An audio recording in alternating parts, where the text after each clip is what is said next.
Hi, this is Jason Major from Biblical Cinematic Universe. This book is Jesus at the Movies. Talked about the first 100 years of Jesus movies up to 97. Today we're going to talk about a Jesus show from the 21st century, The Chosen, Season 4, Episode 2. Now, in Episode 1 of Season 4, we saw the death of John the Baptist. And this episode is dealing with the fallout of John the Baptist.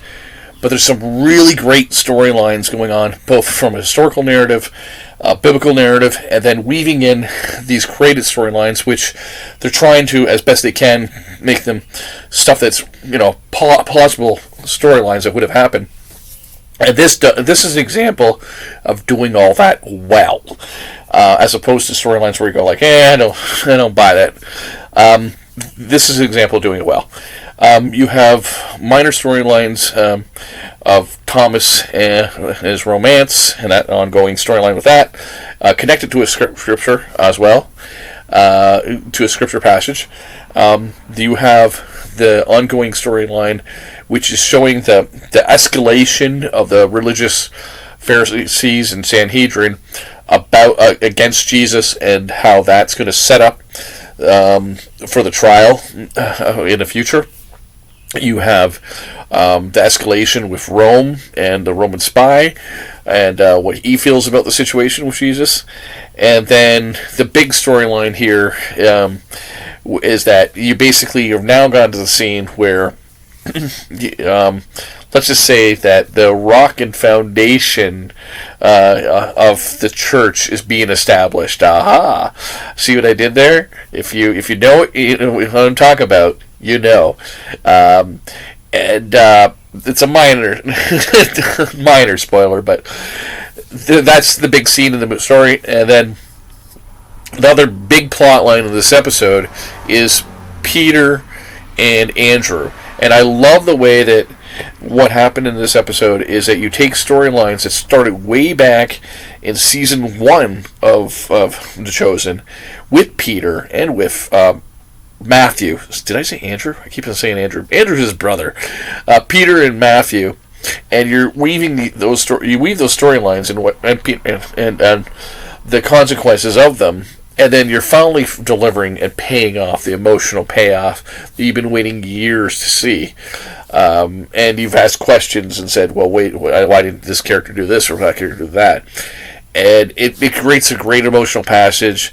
And they also what they do is they take that storyline of Peter and Matthew and connect it to some key scriptures about the importance of forgiveness. So you really could take this episode and show it to this one episode to a church, and or scenes from this episode, and really highlight some very powerful scripture passages and make them emotionally real in a new way.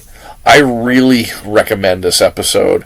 It's definitely definitely my favorite of Season 4. So, obviously there's only 2 episodes I watched, but I thought there's a lot going on in the story, and the pace was really good, and the storylines just seemed to really flow together really well. I don't know how, but it seemed like a lot of these storylines flowed really well.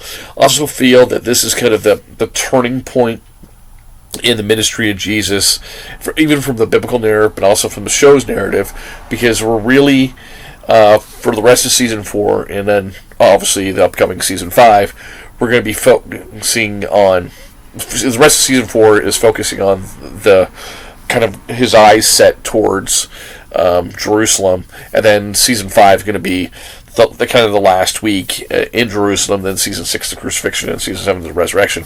So it's really like showing that there's this momentum building of tension that's going to escalate in the next few episodes and beyond. And so that's kind of cool. So we're going to get a lot of cool biblical stories, but also kind of seeing them from a fresh angle. I highly recommend this episode. I don't think I need to make this video 20 minutes long. I would just say that, again, in summary, this episode is about Peter and Matthew, the importance of forgiveness, and it will become the rock and foundation of what's going forward in The Chosen. So with those things, and also I'll just say the acting is really great. The scenery is a lot better than back in the season 1 when they didn't have the budget to go to at least anywhere. At least the scenes that they're going to, they felt more organic to the story and more like, I know it's filmed in America, but it looks closer to something in Israel than maybe the first season did to me. So I have and the pacing is great. So, and the directing is great. So kudos to Dallas Jenkins. Great episode. Take care, guys.